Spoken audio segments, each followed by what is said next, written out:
Yes, so we're having a little bit of technical difficulties here on our end. We're going to be working. We got people behind the scenes working to get you some audio on that right now. Like we said, this is at the Minnesota State Capitol. It's members of the SEIU, the Minnesota Service Employees International Union. They're holding a press conference in solidarity with David Huerta, who's the SEIU California president who was arrested on Friday. The service members out there are just taking, it's been a little bit of a weird time for them, huh? Yeah? Yeah, it's just crazy scenes coming out of, not crazy in just the general sense of like, it's just like, it's just crazy to see here in the United States. But, shout out to everybody that's out there protesting all the injustices out there. Yes. Downtown Los Angeles, where this is being affected the most.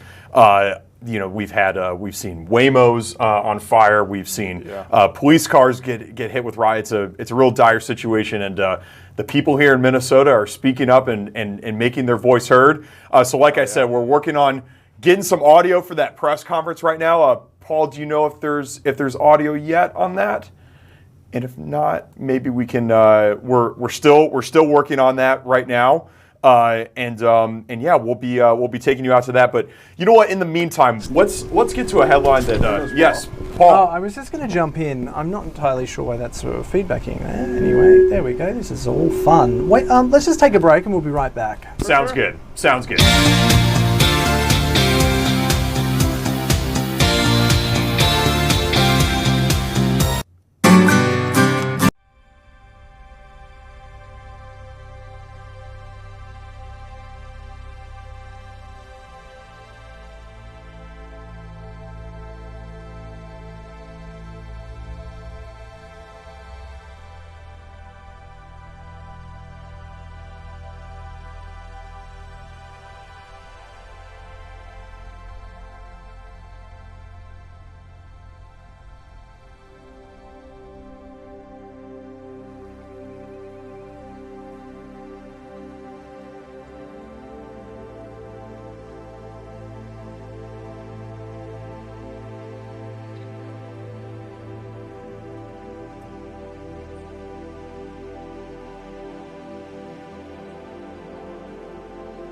Welcome back here to the afternoon shift on this Monday, June 9th. We are awaiting to get some better camera and audio at the state capitol right now for the Minnesota Service Employees International Union press conference, which is in solidarity with the working people of Los Angeles.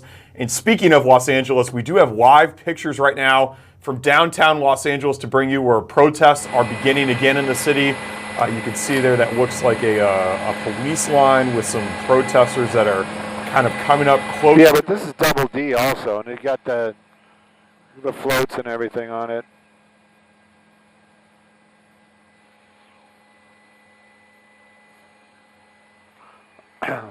Was Mike messing with me? I'm sorry. Was Mike messing with me when he was talking about the new turbine in CL? Yeah, but he was saying how This one's going to have even more oomph. Yeah.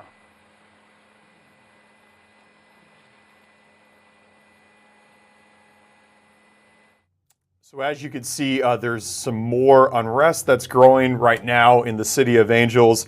And here in the Twin Cities, there is a press conference that's happening. The Minnesota Service Employees International Union, in solidarity with the working people of Los Angeles, the SEIU California President David Huerta. He was injured and arrested on Friday at an ICE raid in LA. He's set to be arraigned today. Paul, do we have audio from that rally that's happening right here at the state capitol? Still no audio coming in. We're just tracking down, trying to get the people out there to put it on the right channel for us, and then we'll get it to you. I can actually see some other live shots from LA coming in on a different feed. Just to have some perspective, this is a rally that's going on out in LA right now.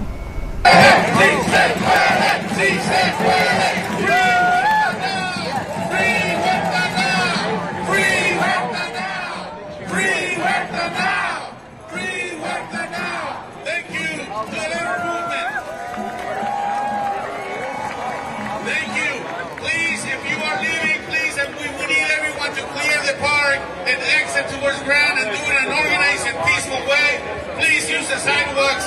If you are with USWW or SEIU 721, the buses are waiting to my left on Hill. If you are on USWW 721, we're on Hill. Si están con USWW o el local 721, los autobuses están sobre la calle Hill a mi izquierda. Gracias, compañeros y compañeras.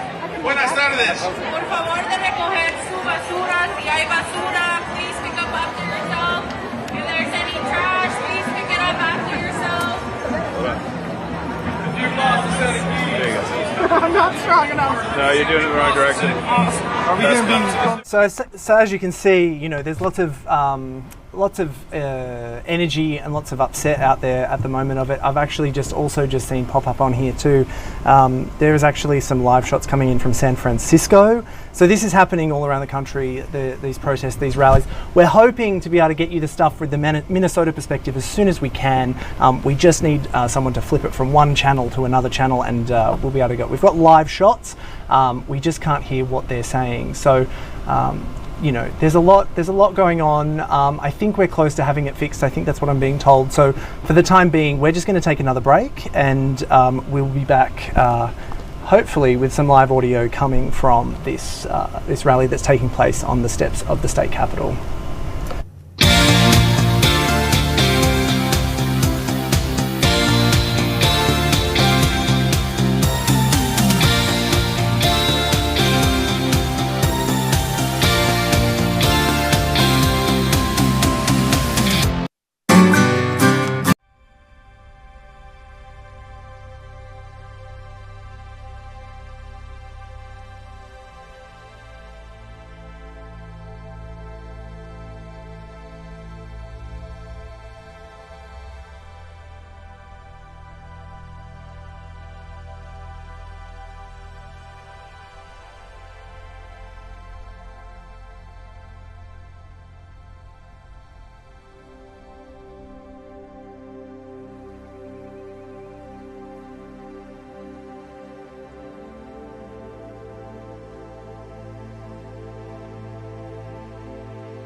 Welcome back to the afternoon shift. We will be taking you to the state capitol momentarily, but another major news story that just broke here within the last hour, Sly Stone dies at the age of 82, founder of Sly and the Family Stone, one of the greatest rock bands of all time. Yeah, one of the greatest bands of all time. I mean, you can't tell the story of American music, popular music, without talking about Sly and the Family Stone. They got countless amounts of bangers, and obviously are making music at a really important time in history, just dealing with all types of war stuff, dealing with all types of civil rights stuff. I mean, they probably would have been making songs about the type of stuff that we're seeing around the country today.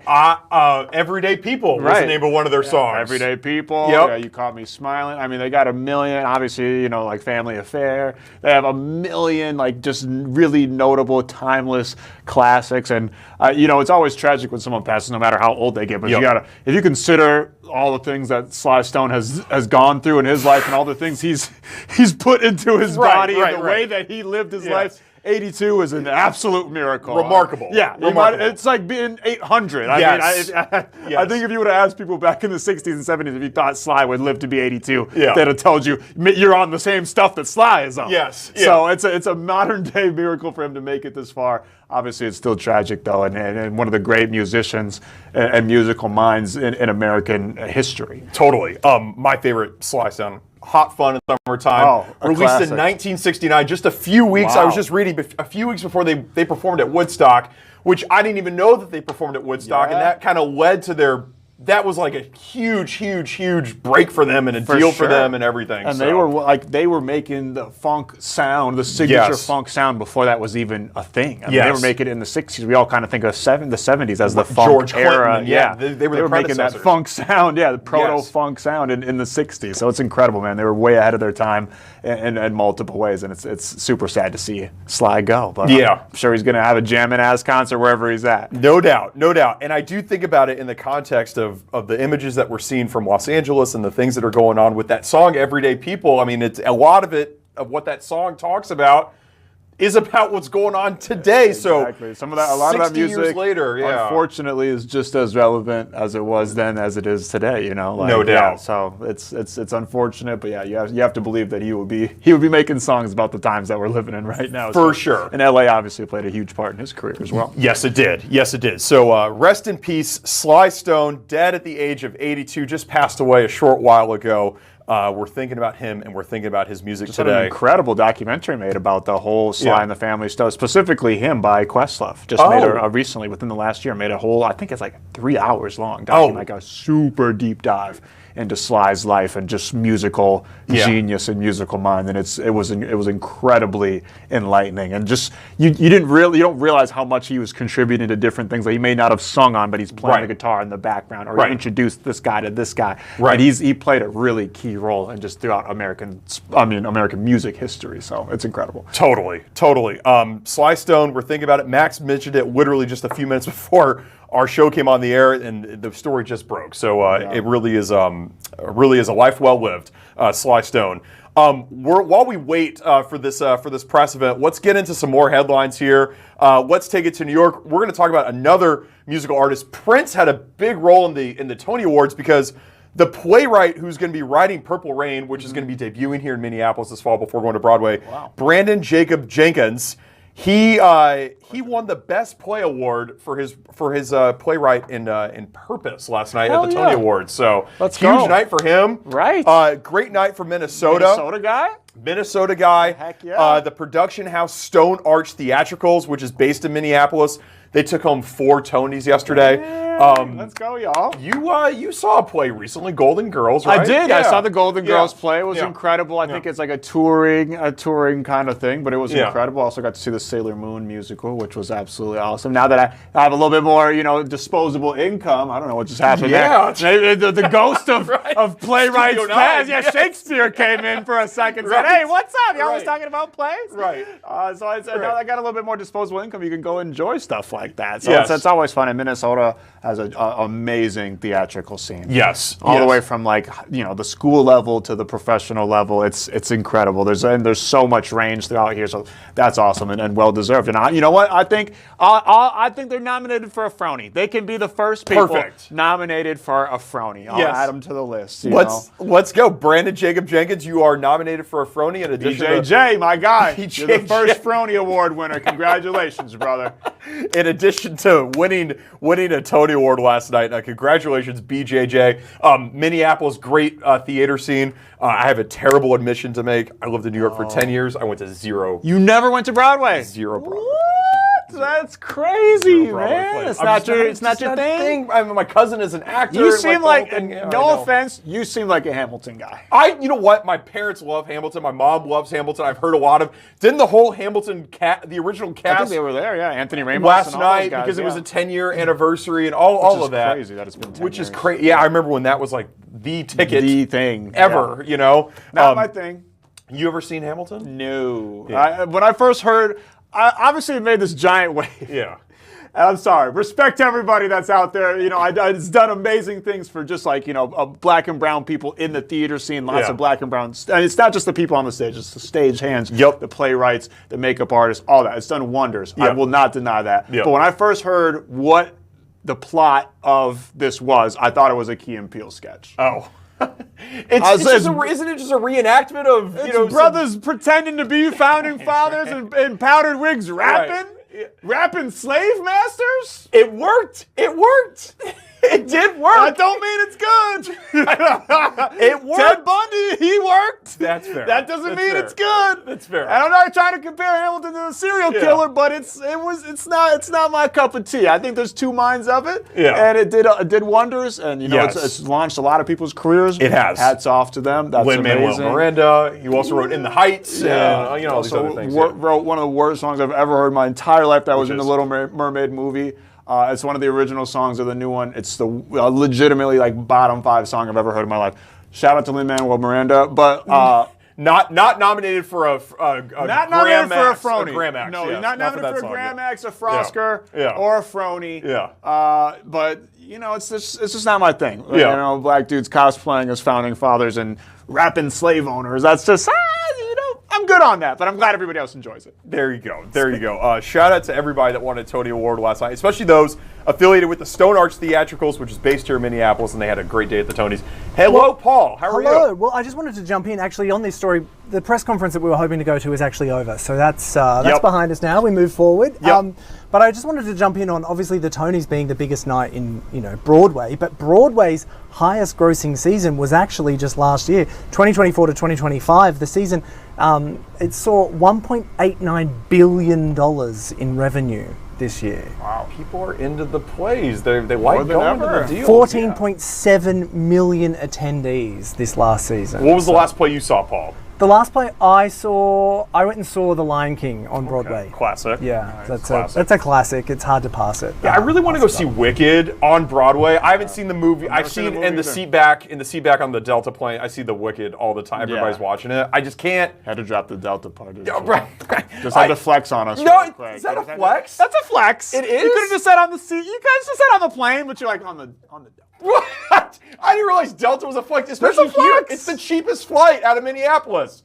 Is it not the cheapest? Spirit Airlines exists. You ain't gonna find no Spirit, are you? No. I've heard of this Sun Country before. You were telling me about Sun Country. Sun Country's legit. Is it? It will get you from point A to point B. No, Sun Country's legit. Okay. Spirit. Okay. Now you might have to parachute. You might have to parachute off that SOB. Yeah, you might be flying on the wing. Yeah, it might be. It's not. It's not the best. You got to be loyal to an air. I just have all these miles that are just like built up. Mostly of flights, admittedly, that I was not paying for. It was my previous employer that were paying for it. Another flex. But yeah, well, hey, listen. You were either a Delta, United, or American. or there were some crazy people that. If they loyal were to Spirit. Well, Southwest, I was going to say. Southwest. But those people, they were mostly like. I had one colleague in Baltimore, BWI, big Southwest hub. Okay, I get that. Yeah. But like Delta, American, United, those are the big three, are they not? Those are the big three. I just go on the cheapest flight, so I don't have loyalty to any flight. But if you have to give your favorite airline experience of all of them, Evolve. I don't know. Domestic. Yeah, Domestic. I don't know. I don't really remember like each individual airline. You know, I'd like to be fed. You know, like I just rode an international flight where they didn't even feed me. Yeah. So I just prefer to be fed. Yeah. I don't know. I think my best experience is just when I have a whole row to myself. I don't really think about airlines or companies like that. Let me do you a favor. I will bring you the best cookie, the best airline cookie you ever. These little, what are they called on Delta? Oh my gosh, I know people at home are shouting this out Is it right Biscoff? now. Everybody watching at home. But Biscoff. Biscoff. Thank you, Paul. Have you ever had the Biscoff spread? Oh, no, I haven't. Biscoff spread sounds like something on is Urban Dictionary. it is delicious. The Biscoff spread, yeah, that is. Biscoff cookie. I guess my question for you, Adam, though, is: would you not get a flight if you couldn't get your Delta points? Like, would you pass on even going somewhere because you weren't going to get your Delta points? It's like $10. Spirit Airlines is going to China. I would take it up on that. Yeah. But listen, especially living here, you're not gonna be flying cheaper out of United or American here. It's Delta of those three is going to have the best routes and the most affordability. I'm not even saying this it's just a fact. It's just a fact, everybody. So. All right. Trust you. Listen, maybe Ed Bastian, the Delta CEO, is trying to sponsor the afternoon shift. Maybe. That's what we're thinking, right? Hey, maybe Spirit is. Hey, I was just playing, dog. That's right. We'll fly I Spirit. was just joking. I'll fly Spirit. I'll fly Spirit, yeah. The afternoon shift presented by Spirit. care. We'll get the Spirit That'd be Airlines amazing. logo up there. I'll fly on the plane that the Wright brothers was flying in. If it gets me somewhere, I don't care. I'll pay whatever. I just want to see the world, baby. But now here's the biggest question while we're on the topic of airlines for a second here. Are you an aisle or a window guy? I mean, I love the window. I don't. Obviously, the window is annoying because when you have to get up and use the bathroom and stuff. But as being a tall person, Sure. Yep. and I gotta do the man spread. I got to. You got to do the man And spread. so, yep. when I'm doing this, for the viewers at home, I'm doing this, and. It looks like a yoga pose. It's like the trays are knocking into my knees. People going into the bathroom are knocking into my knees. It's waking me up. Right. So I like the window seat. I'm like, shout out to Erica Badu. Can I get a window seat? That's me. Like I feel that in my soul. I like the window seat. You seem like an aisle guy. I am an aisle guy, and the reason I'm an aisle guy is because I drink a ton of water and I go up to use the restroom, and I don't want anybody bothering me. But the worst part about being an aisle guy, because I'm also a very early morning flyer. I'm like the first flight out, 6, 7 a.m. Those crazy people that are on the window seat that keep their shades open, and then you got the sun blaring in you at 7 a.m. Close your shades. Some flights make you keep them open. It's the most frustrating thing. Yeah. But you know what the worst row on the seat, and if you want to talk about a flex, it's a small flex. The worst row on the seat, this worst seat on the plane is 1A. It's the worst seat. 1A. Because you have no leg room. It's the bulkhead. You can't move your legs to 2A. 2A, 2B. Close, yeah. Again, not flights I paid for. I didn't pay for any. These are all upgrades. What about you, Paul? Yes. I like an aisle because I like to be able to go to the bathroom. That's my little flex. But I like the middle seat? I like to get an exit row. I call that poor man's first class. I get the exit row and a red wine, and I call it look at quits. y'all, first class. Look at you guys are I'm not a flight drinker. See, I'm the everyday man, the common man. The everyday people, Sly the Family Stone. Exactly. I'm just an everyday person, the blue collar guy. You guys are, sniffing your wine snifters. Is this a Chardonnay? I'm like begging for just a cup of lukewarm water on a Spirit flight. Yeah. That's okay. Everybody's got their preferences, but I just like to be, amongst the regular, everyday people. Now, I just want to jump in here. This isn't the normal kind of breaking news we'd take, but because I've got half an eye on these feeds coming in, one I wanted to share with you that's caught my eye, and I'm sure it'll be no surprise that it's caught my eye, is coming out of Virginia. There is currently a bear in Fairfax County, a large black bear with a collar on, stuck up a tree. Oh. And there's some live shots coming in of it. What's up, homie? Down from there. Look, what are you doing up there, man? It's not every day you get to see a bear up a tree in downtown Virginia, but he's just up there being bad. He's not even doing nothing. He's just like, he knows. He knows. He's looking at him. He's laughing. He's like, hey, what's up, y'all? I'm up in a tree, y'all. What y'all doing down there? Man. To be a bear in a tree. What a life it could be.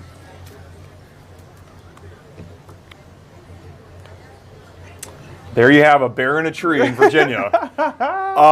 Amazing. Yes, incredible. It's captivating television. Sorry, I just thought, I mean, look, it's just not every day you get to see it. So there you go. Yes.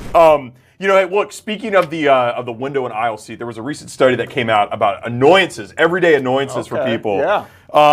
There's a lot. You know what took number one? I couldn't believe this. What's that? It's Wi-Fi. Wi-Fi being down. Spotty Wi-Fi. That was the number one everyday annoyance number among one people. everyday annoyance? Yeah. I mean, the Wi-Fi here at Fox is not great. I'll admit it. On camera. It's not great. Yeah. But I wouldn't say that's the number one. And I don't know. What is your number one everyday annoyance? Everyday annoyance. I think it is probably the...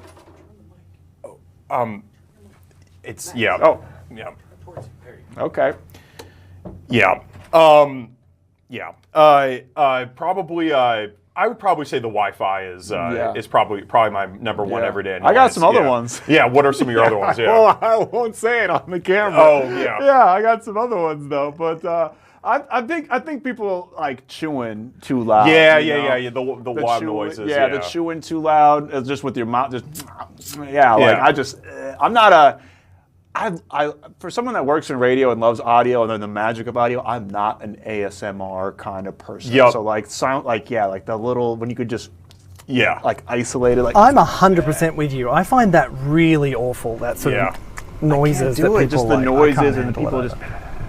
I would tap on this microphone, but it doesn't work. Right. But so maybe it's just. But like, so I'm not an ASMR kind of person. I don't know, but I'm curious to see what other people's answers are. What is yours? Yeah, you never said yours. You know what? I think it is the Wi-Fi, but the number two answer is also really gets me. It's the phone calls from unknown numbers, the telemarketing calls, and the text messages, and all of that stuff. Like that stuff has gone crazy recently. It's gotten nuts. We talked about the DMV texts that were fake last week, and it's just like it's insane. So yes. What about you, Paul? I don't know. I was actually thinking about that earlier. I think is it me? It's not you, Max. I promise. You know what? I can't stand when people breathe really loudly when they're eating. Yeah. You know that sort of while they're eating. That really gets to me. Yeah. Look, let's take it to a commercial break here. When we come back, we may have another press conference pending our technology on the Minnesota Council on American-Islamic Relations. They're going to be talking in St. Paul about the travel ban that just went in place today. So we'll take a break right now, and we'll be back in 2 minutes. Don't go anywhere. The afternoon shift continues right after this.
Welcome back to the afternoon shift. We're going to be taking you to St. Paul, the Minnesota chapter of the Council on American-Islamic Relations. They're holding a press conference to denounce President Donald Trump's newly implemented travel and immigration ban, which went into place today. It affects 19 countries, primarily Muslim majority, African and Southeast Asian nations. Let's take a listen into this press conference that's being held right now. We are going to get to that soon. There were some people in there. There was in the shot. We've got the shot live. We just haven't got anyone in there chatting just yet. So we will get to that, and I'll let you know as soon as that's up. Perfect. And we'll go from there. So I think just for the time being, maybe let's just discuss the next news headline, and then we'll get to that. I'll jump in and let you know when we've got the person at the podium. Excellent. Good. Yes.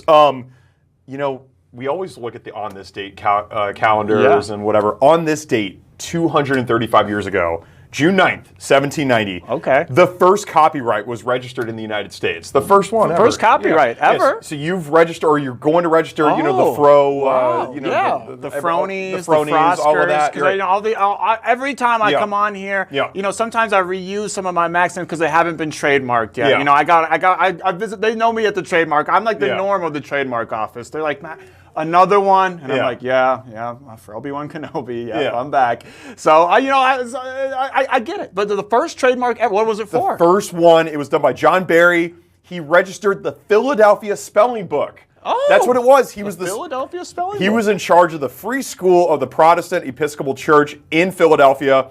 And they made this book called the Philadelphia Spelling Book, maybe the first iteration of a dictionary or something like that. I guess so. Yeah. Maybe those kids were studying it for the Scripps National Spelling Bee a week or two ago. That's right. But that's right. I wouldn't have thought copyrights were around that long. 1790. It was made just several days after President George Washington signed the Copyright Act of 1790. And this date, June 9th, 1790, not 1970, 1790. Wow.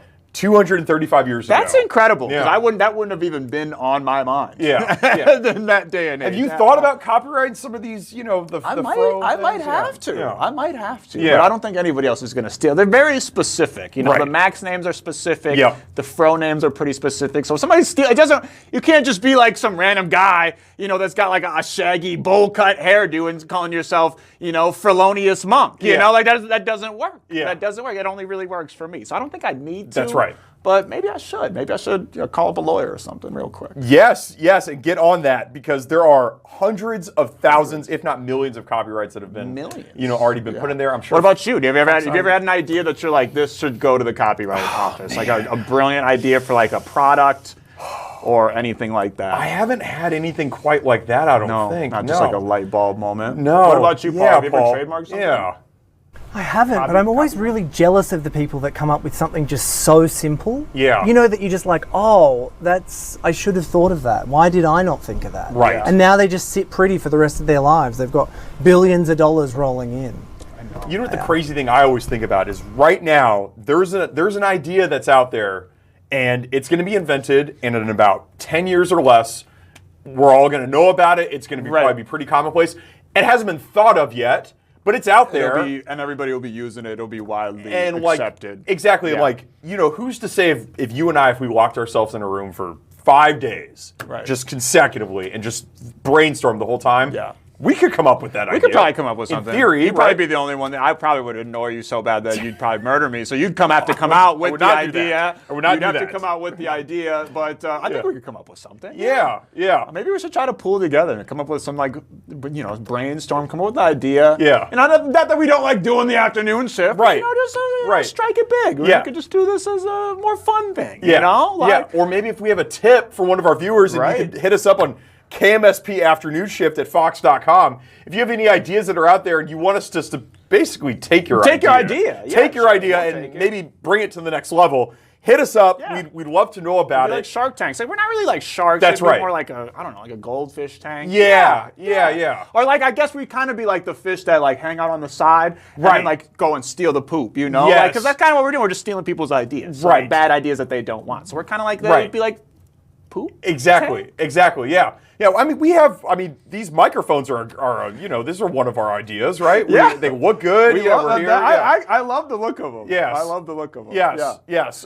If you have any ideas that are out there, let us know. KMSP afternoon shift at fox.com. I like this idea. I mean, maybe we should copyright goldfish tank because goldfish bowl. Maybe that's what we'll call it. That's a little bit more. That's a little bit more. Like it rolls off the tongue more. It rolls off the tongue. Yeah. But what we're seeing is actually we're seeing some people. No, someone walked up to the podium and walked off. Oh, a little tease here. Are we going to get to this? Step real Look, quick. people are lining up ready to get to this press conference. Do you want to just give everyone that's watching a reminder about what we're heading out to and what we're about to listen to? Yes. So this is the Minnesota chapter of the Council on American-Islamic Relations. They're holding a press conference to denounce President Trump's newly implemented travel ban, which just went into place today. It affects 19 countries, most of them Muslim majority in Africa and Southeast Asia. This is the Minnesota Council on American-Islamic Relations. They are talking in St. Paul right now. Let us take you out to St. Paul. All right. Good afternoon, everyone. Thank you so much for joining us here today. I wish we were joining on for better reasons. We have a group of coalition members, community member supporters that have a lot to say today about our president's most recent travel ban that goes into effect today, June 9th, 2025. We have a list of speakers. We have folks from the ACLU, from MyRac, and also JCA. But without further ado, I will call on Munir Muhammad from... Well, thank you so much. Jaylan Hussein, Executive Director of CAIR-Minnesota, JAYLANIHUSSEIN. First and foremost, I want to share with Minnesotans this latest racist, Islamophobic, anti-Muslim, anti-Black, and perhaps even anti-Asian policy that's been enacted impacts Minnesotans across this entire state. Once this was announced on Wednesday, we immediately began to hear Thursday morning from individuals in our community who are deeply concerned. We also heard from individuals who were actually relieved because some of the countries that they were planning to visit, they thought were going to be on that list.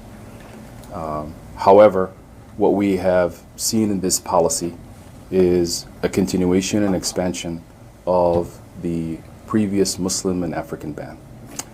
19 countries, 12 countries with full bans, and 7 countries with partial restrictions.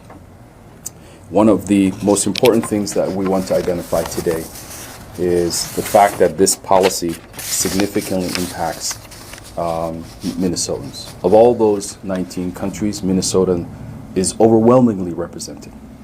And here's why. We have the largest Somali population in the United States. We perhaps have a significant Eritrean as well as Sudanese population here in Minnesota. Also, as many of you know, Myanmar is included, so we have a large and growing Karen population in Minnesota. Additionally, among the restricted countries, not full bans, is Laos. Laos is home to the majority or descendants of our largest Asian population in Minnesota, the Hmong population, who are now worried about what this restriction may mean for them and what the impacts that they will have. In addition to that, the West African countries that you saw, the East African countries that you saw, all of those nations are well represented with large populations living here in Minnesota. One of the significant aspects of this policy is the fact that it's a policy aimed to address security. In fact, nothing could be further from the truth than the fact of who is actually impacted by this policy. What we know is majority of individuals who come through immigration visas are individuals who are living in refugee camps.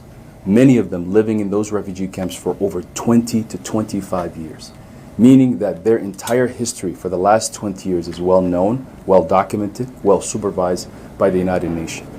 They don't come, they come as actually a lottery. Not all of them are able to come, so very few are able to come. They go through one of the most vetting processes that exist today. And because of that, their immigration stories is always a miracle for them to come here. And beyond that, they build their chance of having the American dream. What we know is that this is not about security. It's a continuation of the anti-Muslim and particularly the anti-African ban. We've seen countries now added from West Africa that many of us probably don't know even their names, but these countries, there's not even a reason for them other than the overstay policy that is being used as a backdrop. We know that that policy is not fair, and in fact, probably there are more Canadians that are overstaying in the United States than anybody else. But in fairness, I want to share with all of you how deeply impactful this has been. For many people, the first Muslim ban we saw, or the first ban when it went into effect, many families who were in the process of coming here had to wait 4 years. After those 4 years, the 4 years of President Biden, they also faced many challenges. Because of the backlog, many of them were not able to get their immigration process and paperwork done. Every time that the process stops for an immigrant family to come here, the process becomes even more complicated. They have to continue to repeat certain things in the process, and we know because of the limitation and the reduction of the number of immigrants coming to the United States, there has been a significant majority of those individuals who were impacted by the first travel ban are significantly now impacted by the travel. What does that mean?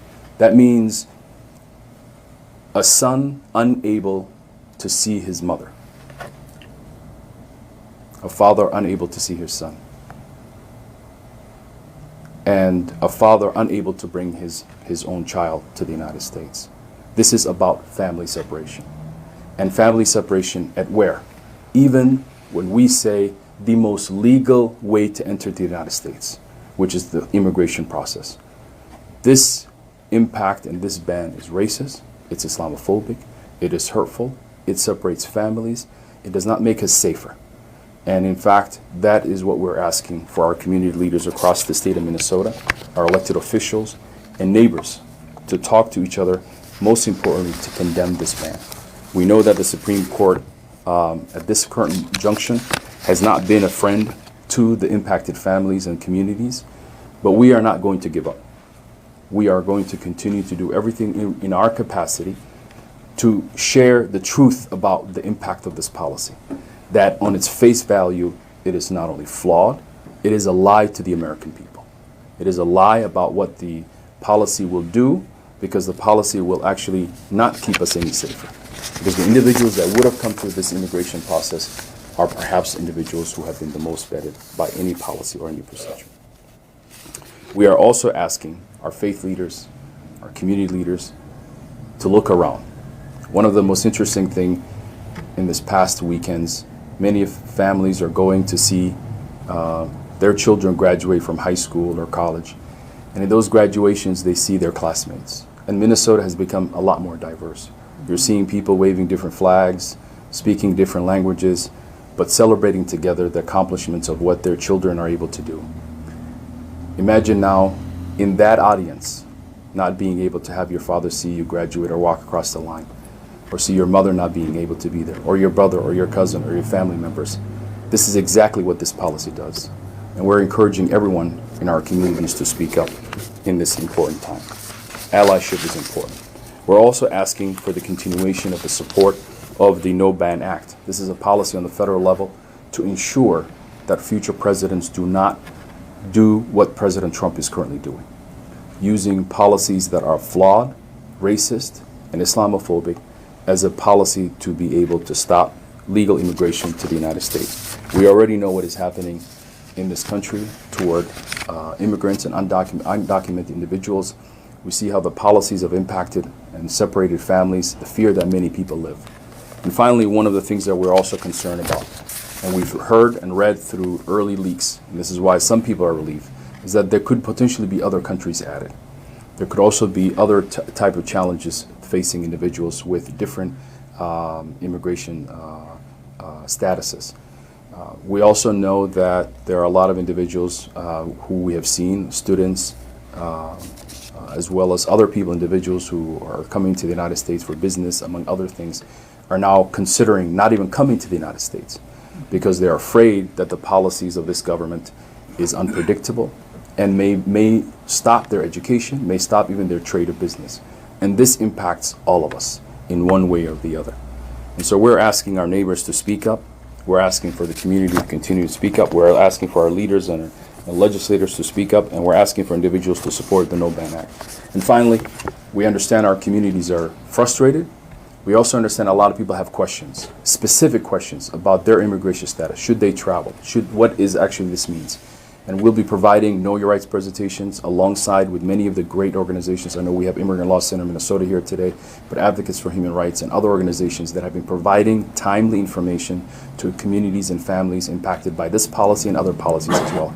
We are encouraging our community to reach out to credible information that will impact them specifically. Do not use information on social media, or don't take information that does not come from a credible place. And wait until you have all the facts before you make a decision about what you should do or what you should not do. We did provide an immediate alert to the community beginning on Thursday to let and alert people who had legal pathways or legal visas to come to Minnesota. We've just learned earlier today that we had a number of people that were able to change their tickets and be able to beat the 12 o'clock Sunday night or Monday morning deadline. We also know that there are so many others who were on the pipeline of coming here and now are unable to come. And for them, we say, our fight here does not end. We'll continue to fight and be resolved. And I think for us, after going through now 2 bans, we are not going to go quietly. This latest ban will only make us more resolved and even more focused. For the beloved community, we need community members to support, volunteer, donate to the immigrant organizations that are providing legal services, including the ones I just mentioned and others. And we ask everybody to be vigilant and to continue to let their legislators and federal government know that this ban cannot stand. It does not protect our neighbors. In fact, it creates a more racist and non-inclusive society. Thank you. Thank you, Jelani. Next up, we have Munira Mohammed from the ACLU. Hello everybody, I am here representing the ACLU of Minnesota, and we are proud to stand with CAIR and other allies in support of all Minnesotans whose lives have been upended and whose families face separation because of President Trump's newest discriminatory travel ban. President Trump recently signed a proclamation banning people from over a dozen countries from traveling to the U.S. This order builds on the Muslim ban from Trump's first administration, once again targeting people for their nationality, race, and religion.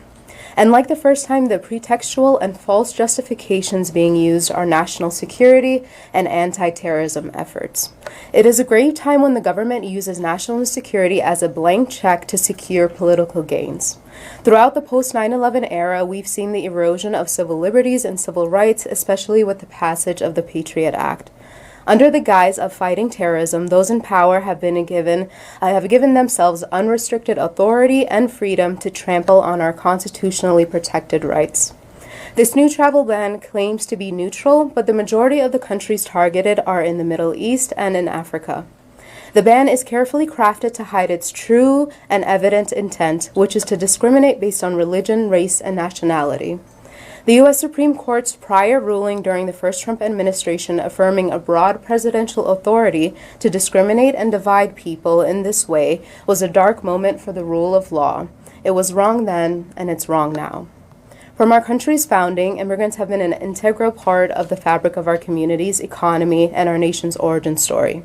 This new travel ban is part of a larger pattern of the Trump administration's policies that are cruel and extreme immigration policies that also include mass raids, deportation efforts, detention camps, National Guard scare tactics. These cruel policies do not make our nation more secure. They betray our values and slam the door in the face of refugees and asylum seekers who seek safety in the United States. The ACLU of Minnesota will continuously oppose these discriminatory policies alongside our partners like CAIR. And just like with Trump's first Muslim ban, we will continue showing up, fighting for immigrants' rights, more just immigration system, and welcoming communities. Thank you so much. Thank you, Munira. Next, we have Yan Chen from MIRAC.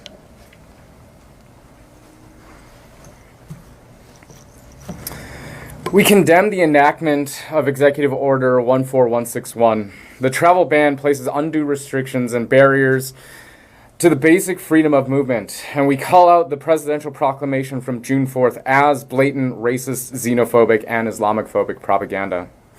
My name is Yan Chen, they, them. I'm a proud member of the Minnesota Immigrant Rights Action Committee, or MIRAC, and I'm proud to stand here today in solidarity because the fight for immigrant rights means defending the rights of everybody regardless of national origin.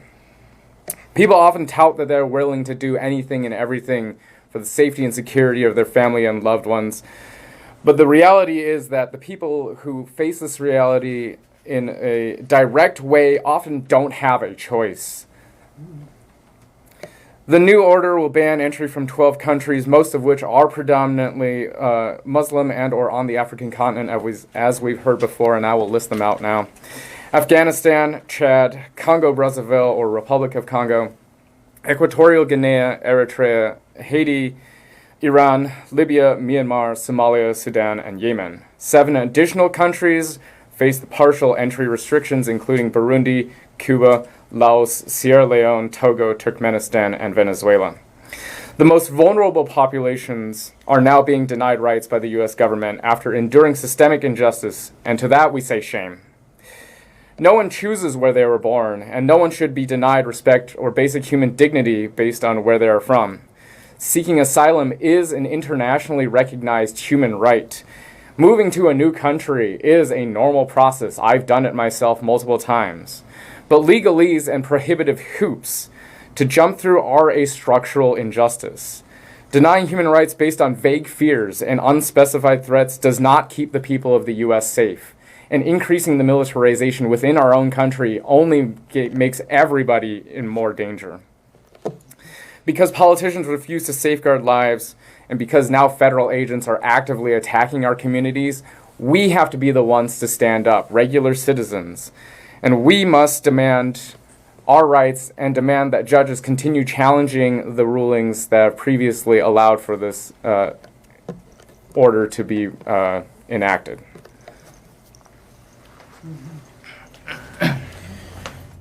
That was the Minnesota Council on American-Islamic Relations speaking in St. Paul, talking about President Trump's travel ban that went into effect today. This has been a Monday show that we have had here, Max. It has been a show that went from 3 to 4 and was on the Fox local app. That's about all I can say about it. Yep, and we're going to be back at it tomorrow, folks. We have a jam-packed show tomorrow. We're really excited. We're going to be talking a little Voyagers National Park. Sir. Tomorrow's our 50th show. 50th show. 50 of the afternoon shift. Hell yeah. We're going to be talking about that. And we're also going to be, I don't know what we're going to be, something else fun for tomorrow. I forgot. We got a bunch of fun stuff. We're back to having fun tomorrow. We've got a few little tricks up our sleeve for tomorrow. There's a few little things for our 50th. But for now, anything more on that that press conference will be seen in the news at 5 o'clock. That's right. Right. Until then, we're taking a 23-hour break here. You got 23 hours. Do with it what you will. Just meet us back here, same time, same place tomorrow right here on the afternoon shift. I'm Max Fuller. I'm Adam Lorenz. We'll see you all tomorrow. Take care.